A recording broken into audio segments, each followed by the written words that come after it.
We then got completely derailed because in the morning of the 12th, suddenly the national security people came in and said, Trump wants us to join a bombing campaign in the Middle East tonight. And we need to start having meetings about that through the day with Cobra as well. So everything to do with Cobra that day was on COVID was completely disrupted because you had these two parallel sets of meetings. You had the national security people running in and out talking about, are we going to bomb the Middle East? And we had the Cobra meeting being delayed and whatnot as we were trying to figure out, are we going to do household quarantine? And then to add to it sounds so surreal it couldn't possibly be true, that day the Times had run a huge story about the Prime Minister and his girlfriend and their dog, and the Prime Minister's girlfriend was going completely crackers about this story and demanding that the press office deal with that. So we had this sort of completely insane situation in which part of the building was saying, are we going to bomb Iraq? Part of the building was arguing about whether or not we're going to do quarantine or not do quarantine. The Prime Minister has his girlfriend going crackers about something completely trivial. And you have all of these meetings kind of going on through the course of the 12th. In the end, we had the meeting on Cobra, we had the meeting on COVID, and we decided to push ahead with household quarantine pretty quickly. Fortunately, thank God, the Attorney General persuaded the Prime Minister not to go along with the whole bombing campaign. And then at the end of all of this, at roughly 9 o'clock that night, I then sat down with Ben Warner and with Mark Warner. And at that point, that's essentially when they kind of hit the total panic button with me. And they said, we're looking at all of this data, we're looking at all of these graphs. We're heading for total catastrophe, we need to have plan B. And so Ben then went off and spoke to Patrick Vallance about this on Friday the 13th. On Friday the 13th, we then started to look through all of this information. We started to pick apart all of these different graphs. Ben spoke to Patrick. Patrick said, I'm also extremely concerned. It seems that something has gone fundamentally wrong in the wiring of the system. We've got these graphs showing that even on the best case scenario with the official plan, you're going to completely smash through the capacity of the NHS, not by a little bit, but by multiple times. On the evening of Friday the 13th, I'm sitting with Ben Warner and the Prime Minister's private secretary in the Prime Minister's study. And we basically say we're going to have to sit down with the Prime Minister tomorrow and explain to him that we think that we're going to have to ditch the whole official plan and we're heading for the biggest disaster this country's seen since 1940. This is the whiteboard. I put it on my Twitter account, and I've also sent it to some journalists. Hopefully it'll be on, you can be able to see it on the internet, and you've got copies of it here. This has essentially plan B sketched on it. The timestamp is 9 minutes past 8 on the Friday night. So essentially what's happening at this point is, we're thinking, what do we do on this? At this point, the second most powerful official in the country, Helen McNamara, is the Deputy Cabinet Secretary. She walked into the office while we're looking at this whiteboard. She says, I've just been talking to the official, Mark Sweeney, who is in charge of coordinating with the Department for Health. He said, quote, I've been told for years that there is a whole plan for this. There is no plan. We're in huge trouble. I've come through here Helen McNamara said, I've come through here to the Prime Minister's office to tell you all, quote, I think we are absolutely fucked. I think this country's heading for a disaster. I think we're going to kill thousands of people. As soon as I've been told this, I've come through to see you. It seems from the conversation that you're having that that's correct. And I said, I think you're right. I think it is a disaster. I'm going to speak to the Prime Minister about it tomorrow. We're trying to sketch out here what plan B is. I just want to be clear, because on the 14th you had that meeting, things changed, but on the 16th we did not close. I just want to apologise there. If any of the language Dominic Cummings has used has offended you, it is live, of course, this committee hearing that we're watching. Let's rejoin it now. So if you, this is the other whiteboard. Could you just answer that question, because I think that's very important we know. Did you advise that those things should happen? So yes and no.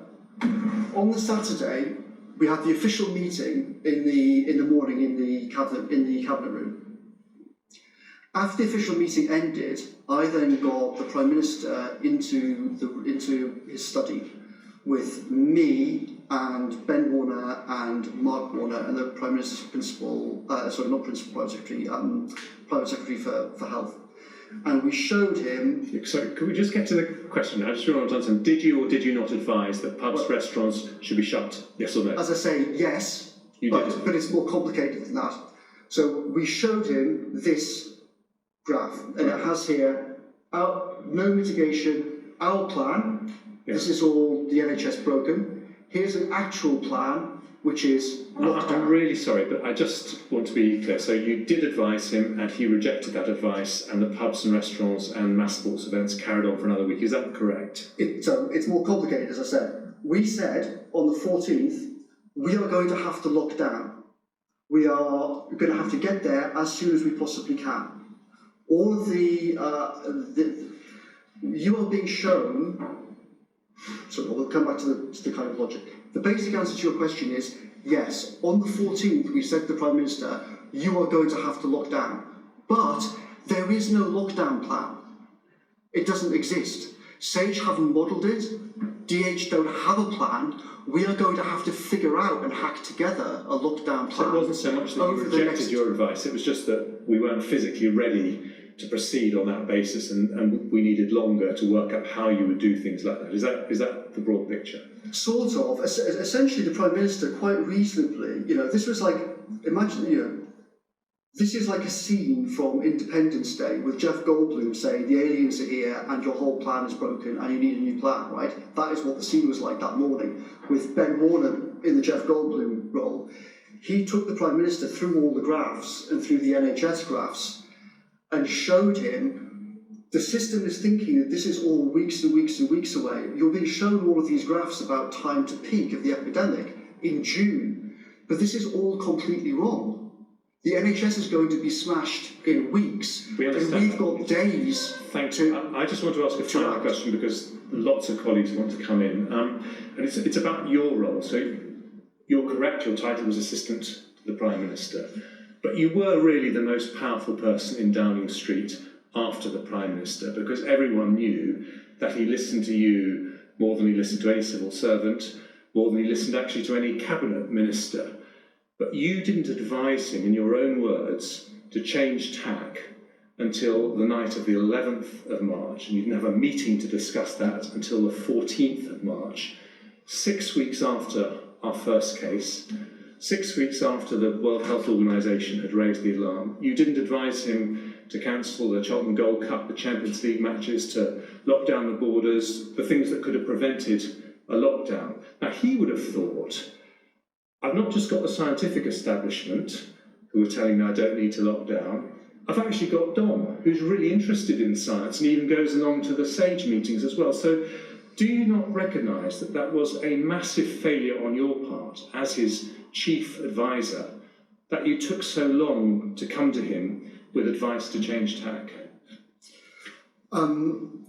I think that there's no doubt, in retrospect, that yes, it was a huge failing of mine, and I bitterly regret that I didn't kind of hit the emergency panic button earlier than I did. I think, in retrospect, there's no doubt that I was wrong not to.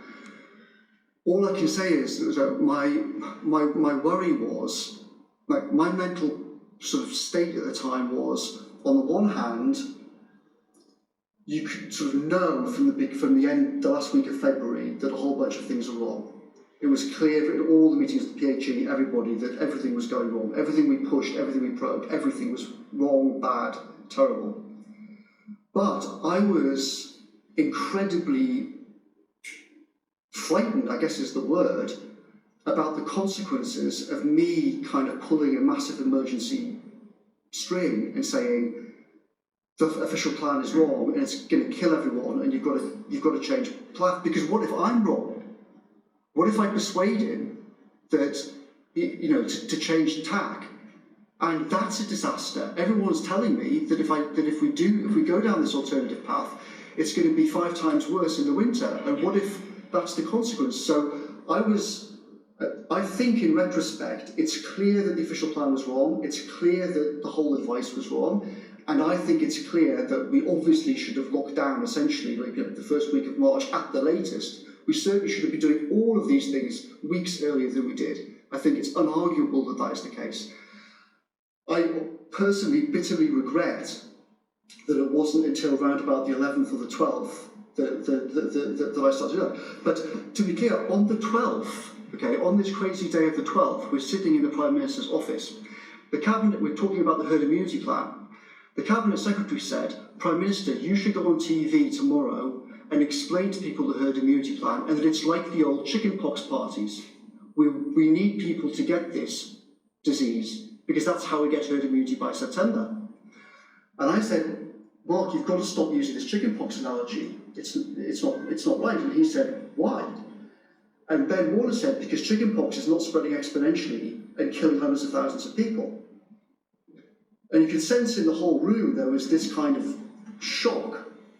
And it was only really at that moment that we realised, and Mark, now, to stress, this wasn't some weird thing that the Cabinet Secretary came up with. He was saying what the official advice to him from the Department of Health was. So it was a huge big deal for me and for Ben Warner to say, basically, we think that this whole thing is wrong. Now, should we have done it earlier? In retrospect, I think obviously we should, and I'm terribly, deeply sorry that I didn't. But hopefully people can realise why I was also very fearful of doing that, because it did cause absolute carnage. Once we did this on the 14th, and once we then started to push the Prime Minister to change path, lots of people did come to me and say, what on earth are you doing? Like, we're going to lock down, it's going to bounce back up, it's going to be worse, this is all going to be, on you and the people who are trying to change path.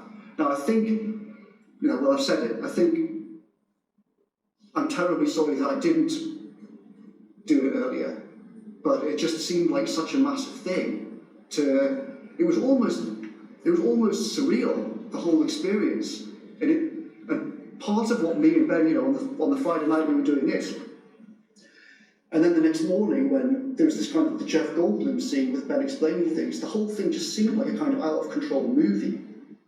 And in retrospect, it's clear that we should have acted earlier, but at the time, we just didn't. Okay.